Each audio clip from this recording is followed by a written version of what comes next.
So we're going to do just a very short bit on FST, and then most of it will be on particular sector. So, so here's Wright's description of what he meant FST to be. And so it should be noted that it's a coefficient F, and he means FST here, is used for the purpose for which it was originally introduced, the description of population structure. It cannot take cognizance of rates of mutation or selection, since these are specific for each locus. So essentially, he's saying that selection might be targeted to a handful of loci within the genome, okay? But population structure affects the entire genome. It sets the context for the entire population. And so the pattern is supposed to be not specific to any locus.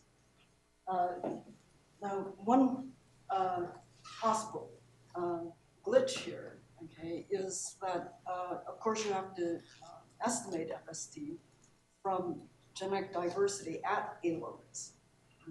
So here's a graph of 34 studies that were published in Molecular Evolution in a 2-year time period. So they measured various flavors of FST. So here's Nay's GST, and these are scaled measures of GST. So GST is plotted against the heterozygosity of the sample set on which the GST was estimated. So so heterozygosity is the scaling does change the value of FST a bit, but the overwhelming trend is this downward trend. So the loci that have high heterozygosity, like microsatellites, have low GST. Things that have lower heterozygosity have higher GST. So this was viewed essentially as a constraint. So the main thing that I want to cover during this time is to ask this question: exactly what are we trying to do? So we might be looking at FST just as a summary statistic. In bioinformatics, you can just try and look for patterns and trends, but not necessarily with any reference to the process that produced the genetic diversity. So that's perfectly fine. That's one application. Another application is that you want to do some kind of statistical inference. And so you want to know something about the population from which the sample came. And so you might want to estimate population parameters. Is the population subdivided? If it is, what are the migration rates? What are the rates of crossing over? What are the rates of mutation, and so on? Another thing is that you might want to compare different data sets. So our populations, some populations more structured than others. Our African populations have lower FST than out of Africa populations. Or some loci more tightly associated with each other than other loci. And a really key question here is whether we're talking about property of the population versus the property of the sample. So what are we trying to do? So recently I wrote this kind of historical summary of FST in molecular in molecular biology and evolution. So it's kind of it goes over the historical development of FST, and it's coming from very many sources. Okay? So there's the partitioning of variance components, like from the Weir and Cochran group. It includes identity by descent within a pedigree, and it also includes Nay's GST, which is based on diversity in a sample. Okay? So people are coming at it from all kinds of directions. Mainly, they were talking about FST as a property of the population rather than of the sample. But you can do a likelihood-based approach. And because we're talking about likelihoods, we are talking about properties of the sample, not of the population. So if you redo Ney's hierarchy, then you can write down these these components of the hierarchical components of structure. And for the particular case of the island model with inbreeding and K allele mutation, then GST within this context is equal to this. Right now, this delta thing is 1 if there's random mating within the Ds. D is the number of Ds within this island model. M is the scale migration rate. K is the number of alleles in this K allele mutation model. So K might be 4 for nucleotides or 20 for amino acids. And then there's theta. Okay? So theta is the mutation rate. And so if you set delta is equal to 1, you ignore mutation, and you have an infinite number of Ds. Then you get the classical FST is equal to 1 over 4 m. But mutation is here, okay? And so you can view this trend either as a constraint, okay? But within the context of this likelihood-based approach, it's not a constraint so much as information. So it's telling you information about what this theta is. So different loci may have different thetas. And so FST, if you define it this way, is kind of inextricably interacting with the mutation. And so there are locus-specific elements because you have to estimate population structure from the diversity. So that's the main point that I want to make. So it's the effect of the magnitude of genetic diversity and the pattern of genetic diversity.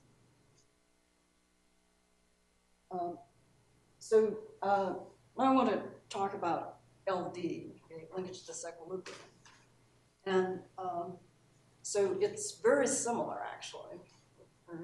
So suppose we have locus 1 here, and so we can have a random variable x1, which takes on the value 1 if it's a big A allele. So value 0, it's little a. We have locus 2, and then we have another random variable x2 for that.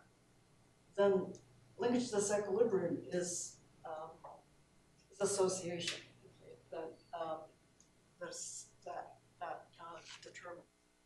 So you can Wright proposed a correlation coefficient, okay, as the measure of LD, and so it's just a Pearson correlation. So I want to make the point, okay, that all of this is talking about frequencies in the population. It's not the sample. Population in which you have F11 as that kind of haplotype that has the 1 allele at both loci. And this P1 and P2 are also properties of the population. So very similar to GST. So this is from Noah's lab. Okay, that you can scale or not. Okay, so you can normalize linkage disequilibrium or not, and you can square things. You can do all of this relative to some scale. But in the end, everything depends on the pattern of variation and the magnitude of the variation. So it's very difficult to separate those two. So what I'm going to do is to describe a likelihood-based approach to LD, which is very similar to this likelihood-based approach to FST. So since these are essentially likelihoods, of course it depends on how you took the sample. So we're talking about 4 genes, 2 at each locus. And so you could have sampled it. So these 4 genes could have come on 2 chromosomes, 3 chromosomes, or 4 chromosomes. Okay, so there are 3 sampling configurations. Then the likelihoods are going to, of course, depend on how you sample things. So we can look at the sample now of these 4 genes and ask how many, what's the probability of seeing a haplotype that has the 1 gene, well, that has identity by descent, okay, at locus A and locus B. Locus B, locus A, and both of them are identical by descent for those 2 haplotypes. That's one problem. That's that probability, and then you have the other field. Then the marginals here are the probability of identity by descent at locus A, or the probability of identity by descent at locus B. So these things in here, the basic things in there are likelihood, the probability of observing that haplotype in the sample. So you can form this function of likelihoods, call that, and because things are either identical by descent or not, okay, so it's either 0 or 1, then you can also look at this function as an expectation of D. So this is a usual way of writing stuff. So that's for 4 genes that are sampled within the same individual. Then you can do that for genes that are sampled between individuals from different individuals. Then you have this other measure of disequilibrium, which I'm calling D sub Q. All right, so actually I'm going to skip over the model, which would tell you how I came up with these values. Okay, and so sorry about that, but I only had so much time. So these are essentially the results, and so we can look at the loose linkage case. Okay, so S is inbreeding, it's partial selfing. And I put that in there just to be kind of a proxy for population structure. So reproduction happening on a time scale, which is much shorter than mutation time scale or the coalescence time scale. And then the recombination rate, the rate of crossing over, can either be on this side or that side. So in the loose linkage case, it's on this side. And so it's happening on a time scale that's faster than mutation or coalescence. So in this case, the between individual disequilibrium coefficient is always 0. The within population coefficient depends on the rate of selfing and also the recombination rate.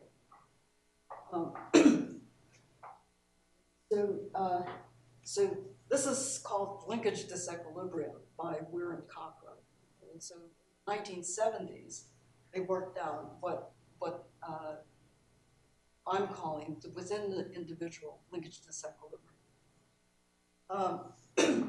So it depends on the selfing rate here and the rate of recombination. But has this non-monotonic relationship with the rate of selfing. So as linkage loosens, this measure of disequilibrium gets smaller. So less identity disequilibrium if you have looser linkage. But then you have this non-monotonic relationship. And essentially, this is because if you have basically an outcrossing population, and then you add a little bit more selfing, then the correlation between the genealogies of locus A and locus B become closer. The disequilibrium measure goes up. But if you have too much selfing, so that you're in this region, then you have less diversity. It goes down again. So there's a trade-off between shared genealogical history and the level of genetic diversity. And so this is, in my notation, what Weir-Cockrum's identity disequilibrium is.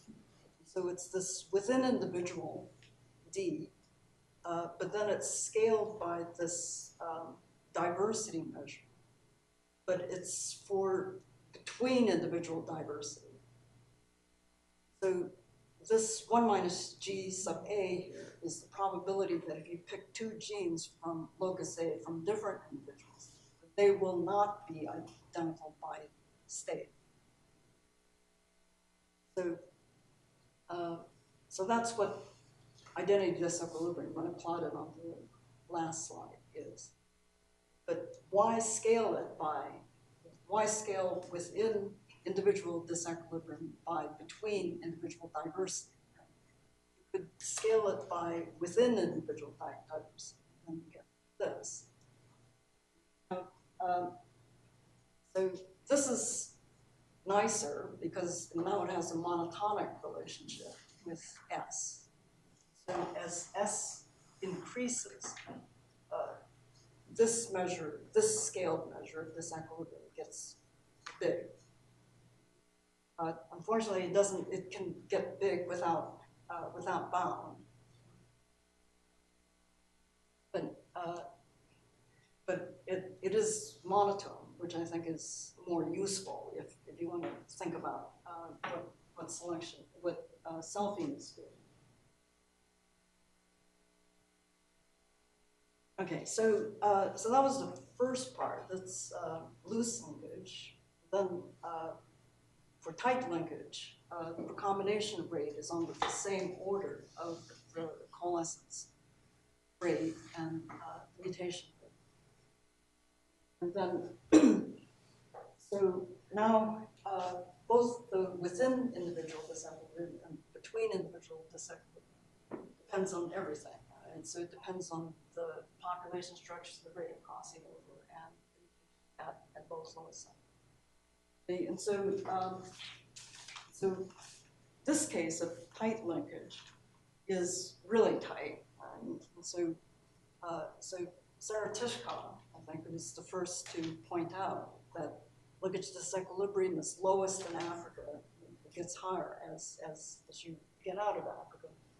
So this is based on markers that are like 10 kilobases apart. So, so that's on the order of this R being about 4.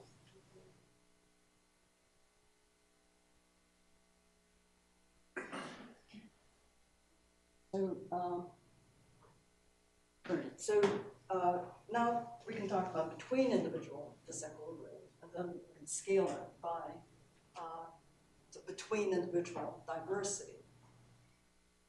And so this has been proposed before. This is Ota's standard identity excess. And so, so this is how it depends on on the mutation rate. So this is that scaled standardized identity excess against the recombination rate here. And so they all show this declining relationship. And the higher the mutation rate gets, the lower the disequilibrium. And then if you do it, okay, and then this is within individual disequilibrium. It's for the simple case of symmetric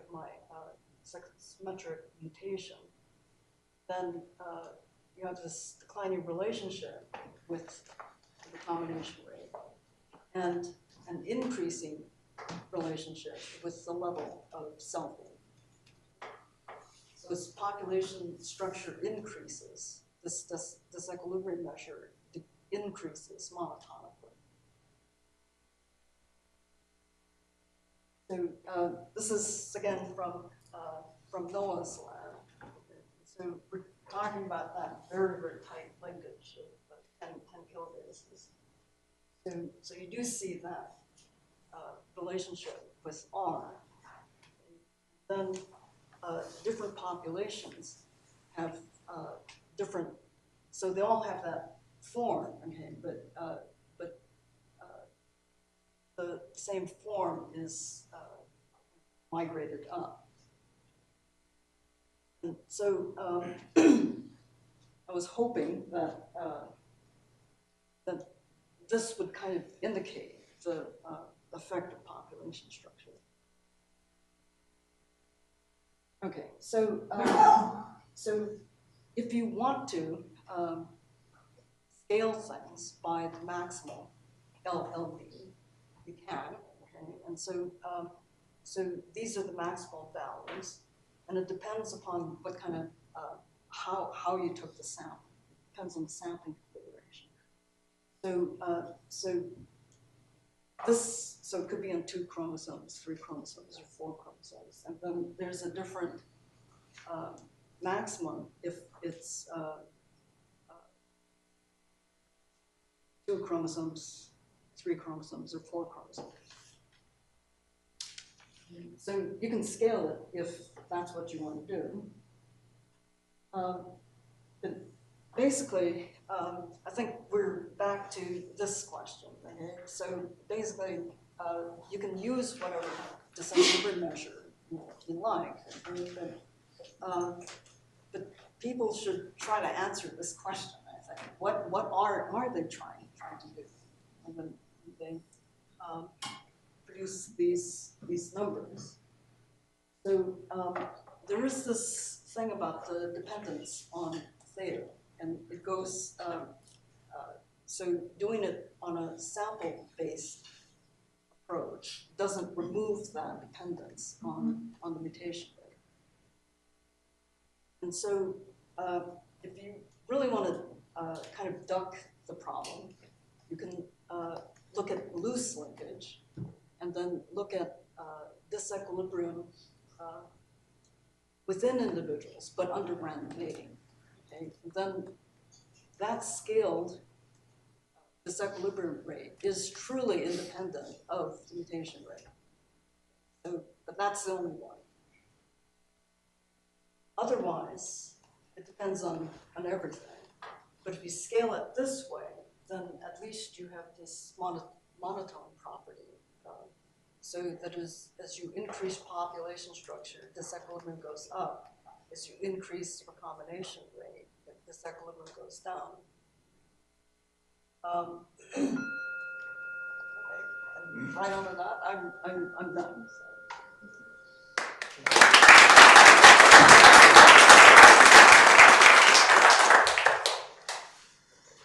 Maybe one question, just so.